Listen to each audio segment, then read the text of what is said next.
Hello friends, আমি অর্পণ। তো আজ ভিডিওটা খুব ইন্টারেস্টিং একটা ভিডিও হতে চলেছে, তাই ভিডিওটা স্কিপ না করে প্রথম থেকে শেষ অবধি দেখতে থাকো বন্ধুরা। তো মির্জা সিনেমাটা যে কারণে ফ্লপ হতে পারে সেটা আজকে ডিসকাস করব। জাস্ট একটু আগে 5 মিনিট আগে সোশ্যাল মিডিয়াটা অন করেছি, ফেসবুকটা খুলেছি অ্যান্ড দেখতে পাচ্ছি নিউজ ফিডে উঠেছে, অঙ্কুশের যে অফিসিয়াল পেজটা রয়েছে সেখানে দেখাচ্ছে যে মির্জা সিনেমাটা পিছিয়ে গেছে। তোমরা ভাবতে পারছো, এটা শুনলে ফার্স্টেই একটা ধাক্কা, একটা বড় ধাক্কা। তার কারণ বেশি যে বিশাল দিনের পিছিয়ে গেছে সেটা কিন্তু নয়। ঠিক আছে, রিলিজ করার কথা ছিল মির্জা 10ই এপ্রিল, পিছিয়ে গিয়ে হয়েছে 11ই এপ্রিল। জাস্ট ওয়ান ডে, একদিনের জন্য পিছিয়ে গেছে। এর কি কারণ রয়েছে অভ্যন্তরীণ, সেই কারণগুলো কিন্তু আমরা কেউ জানি না, পুরোপুরি কারণটা অধরা। বাট এই ডিসিশানটা কতটা গ্রাউন্ড লেভেলে এফেক্টেড হবে অথবা কতটা মির্জা সিনেমার ক্ষতি হতে পারে সেইটা নিয়ে বেসিক্যালি আজকে ভিডিওটা করছি, আলোচনা করছি একদম যুক্তি সহকারে। আমি বলছি না যে মির্জা ফ্লপ হবেই, এরকম কোনো কথা বলছি না, বাট ফ্লপ হওয়ার চান্সেস কিন্তু রয়েছে, অবশ্যই চান্স রয়েছে। এবার বিষয়টা হচ্ছে, তোমরা বলতেই পারে যে তুমি কেন ফালতু কথা বলছো, তুমি কেন নেগেটিভিটি ছড়াচ্ছ, তোমায় কে বলেছে ফ্লপ হবে, ব্লকবাস্টার হবে মির্জা, তোমরা বলতেই পারো।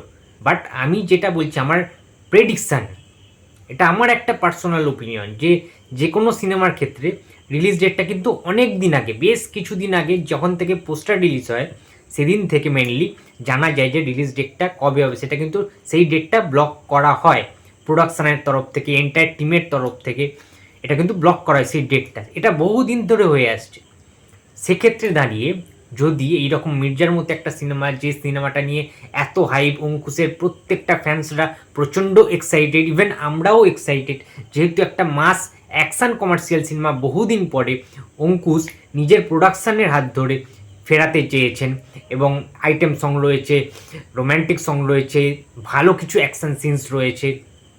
তো সমস্ত কিছু মিলিয়ে মিশিয়ে একটা তো চাহিদার জায়গা থাকে মানুষের, এবং যারা দেখতে যাবেন, যেহেতু 10ই এপ্রিল বলে আমরা আগে থেকে জানতাম, সাধারণ মানুষ বা সাধারণ সিনেপ্রেমী দর্শকরা আগে থেকেই জানতো, তারা সেহেতু একসাথে ফ্যামিলি নিয়ে যাক কিংবা ফ্রেন্ড সার্কেল যাক কিংবা গার্লফ্রেন্ডের নিয়ে যাক, যে কোনো সার্কেলের সাথে তারা যেহেতু হলে যাবেন, আগে থেকে কিন্তু তারা ডিসাইড করে রাখতো যে এই ডেটটা কিন্তু ব্লক করে রেখেছিল এতদিন ধরে, যে 10ই এপ্রিল এই ডেটটায় আমরা কোনো কাজ রাখবো না, কোনো কিছু থাকলেও সেই দিনটা যা হোক করে আগে থেকে কিন্তু তারা ম্যানেজ করে রেখেছিল।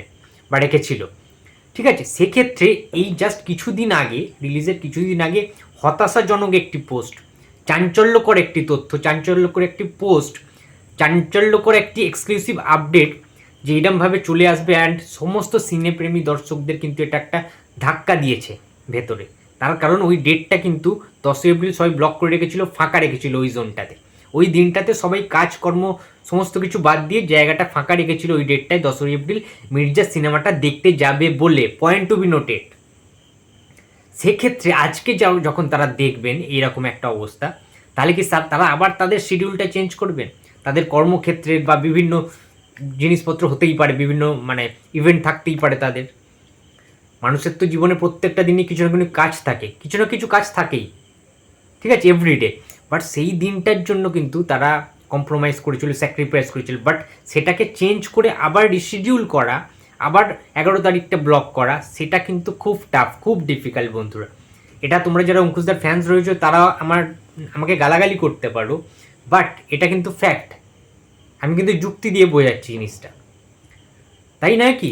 একটা যদি আমরা জেনে রাখি যে একটা বিয়েবাড়ির ইনভাইট এলো আমাদের কাছে, ইনভিটেশন এলো, নিমন্ত্রণ এলো, আমন্ত্রণপত্র এলো, সেইখানে বিয়েবাড়িটা আমরা জানি যে অমুক দিন হবে, সাপোজ 20 তারিখে হবে। এবারে যদি বিয়ের দুদিন আগে, এবার 20 তারিখে হয় বলে কি আমরা আগে থেকে সমস্ত কিছু কাজবাজ সেরে রেখেছি, বিয়েবাড়িতে যেতেই হবে আমাদেরকে ওই দিনকে, কাজবাজ সেরে রেখেছি, কিংবা কোনো কর্মসংস্থানে যদি আমি কাজ করি, কোনো চাকরি করি, সেই অফিসে আমি আগে থেকে বলে রেখেছি, একটা অ্যাপ্লিকেশান চিঠি দিয়ে রেখেছি যে অমুক দিন আমার ছুটি লাগবে স্যার, ওই দিনটার জন্যই পার্টিকুলার। এবার যদি তার 1 সপ্তাহ আগে বা 2 দিন আগে যদি আমি শুনতে পাই যে ওই দিনটায় বিয়ে হবে না, বিয়ে হবে তার পরের দিনকে, তাহলে কি সেটা আমার আবার অফিসে ওই অ্যাপ্লিকেশানটা ছিঁড়ে ফেলে দিয়ে আবার একটা অ্যাপ্লিকেশান করা বা সেই অ্যাপ্লিকেশানটার কোনো ভ্যালু থাকলো না আর তখন, ঠিক আছে, সেটাকে রিজেক্ট করে দিয়ে আবার নতুন অ্যাপ্লিকেশান করা কি সম্ভব? যদিও সম্ভব হবে, সেটা কি আমাদের অফিসের ম্যানেজার বা মালিক কি মেনে নেবেন? নিশ্চয়ই মেনে নেবেন না, বা এটা পসিবল নয়। এটাই হচ্ছে ফ্যাক্ট, ট্রু ফ্যাক্ট, ঠিক আছে। সেক্ষেত্রে দাঁড়িয়ে আমি জানি না কেন ডিসিশনটা নেওয়া হলো, বাট এমনিতে তো হল সমস্যায় ভুগছিল। শেষ পর্যন্ত কিছু কিছু হল পেয়েছে শুনলাম। প্রিয়া সিনেমা হলের যে মালিক, তার সাথে একটা ডিসকাশান চলছিল, কিছুদিন আগে মিটিং করলো, কাল না পরশু দিন মেবি। সো যাই হোক, এনিওয়ে ব্যাপারটা হচ্ছে চাপে কিন্তু পড়ে গেল মির্জা।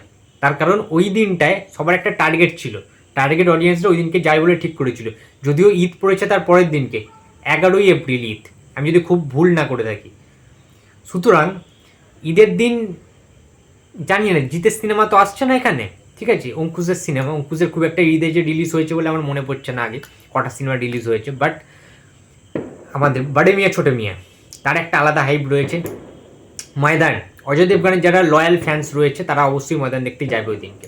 এবং বড়ে মিয়া ছোটো মিয়া অক্ষয় কুমারের বিশাল ফ্যান ফলোয়িং, টাইগার শ্রফের এই মুহূর্তে একটা লার্জার দ্যান একটা ফ্যান ফলোয়িং রয়েছে, বিশাল একটা বড় ফ্যান ফলোয়িং রয়েছে। সুতরাং ইয়াং যে জেনারেশনটা, যারা মির্জা যে জেনারেশনটাকে মেনলি টার্গেট করেছে অডিয়েন্স হিসাবে, ঠিক আছে, 75% ইয়াং জেনারেশনের যারা অডিয়েন্স, যারা ইয়াং এজ যারা মানে 18 থেকে 22 বছর 24 বছরের বয়স, সেই অডিয়েন্সটা কিন্তু কনভার্ট হয়ে গেছে বাংলা সিনেমা থেকে হিন্দি সিনেমাতে, বলিউড সিনেমাতে বা সাউথ সিনেমাতে।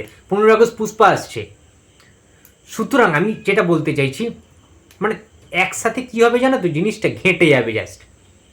তোমাদের বলে রাখি, বড়ে মিয়া ছোটো মিয়ার ময়দান 10 তারিখে কিন্তু রাতের দিকে রিলিজ করছে, কিংবা 11 তারিখে কিন্তু বেশিরভাগ হলে পুরোপুরিভাবে সকাল রাত সমস্ত কিছু কিন্তু রিলিজ পাচ্ছে, মানে গ্র্যান্ডভাবে পশ্চিমবাংলার সমস্ত হলে, অল ইন্ডিয়ার সমস্ত হলে।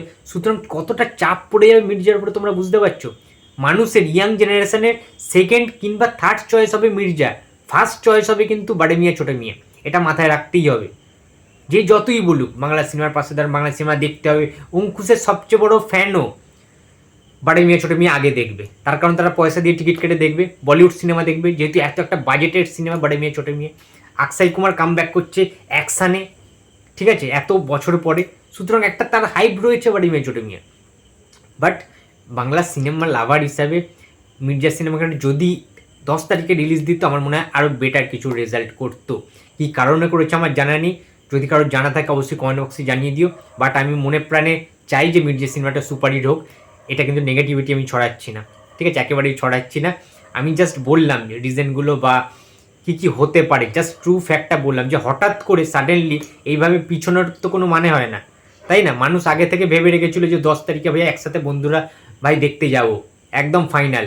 সেইটা যখন আবার একটা ধাক্কা লেগে যায়, সেখানে একটা অন্য ডেট এসে যায়, তো সেটা তো একটা খুব খারাপ বিষয় না। একটা তো ইম্প্যাক্ট ফেলবে, অবশ্যই একটা ইম্প্যাক্ট ফেলবে।